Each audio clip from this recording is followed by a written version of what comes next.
இதுவே இந்த குற்ற சாதனை தொடங்கும். உங்கள் முன்பு எங்கள் திருநங்கை வாழ்க்கை முறையை ஒரு நிமிடம் பேச ஆசைப்படுகிறோம். திருநங்கைகள் என்பது என்ன? திருநங்கைகள் என்பதற்கு திரு என்று உருவாக்கி நன்மையாக நம்ம முகத்தை மாற்றி திருநங்கையாக நடமாடி கொள்ளக்கூடிய திருநங்கைகள் ஒரு ஆளான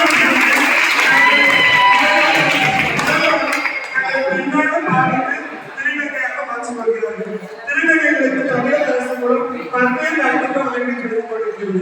எடுத்துக்காட்டாக என்எஸ்எம் அவர்கள் திருநங்கைகளுக்கு கலைஞர் வரவேற்கிறார். திருநங்கைகளுக்கான இலவச திருநங்கைகளுக்கான ரேஷன் கார்டு, திருநங்கைகளுக்கான அடையாளத்தை எண்ணற்ற சேவைகள் திருநங்கைகளுக்கு கிடைத்துக் கொண்டிருக்கிறது. எடுத்துக்காட்டாக இப்பொழுது தமிழக அரசால் சிறந்த திருநங்கை விருது கூட அறிவிக்கப்பட்டுள்ளது. கிட்டத்தட்ட 6-7 வருடமாக இந்த தென் மாவட்டத்தை சார்ந்த திருநங்கைகள், குறிப்பாக தூத்துக்குடி, திருநெல்வேலி, கன்னியாகுமரி இந்த 3 மாவட்ட சார்ந்த திருநங்கைகளும் சிறந்த திருநங்கைகளாக இருக்கிறார்கள்.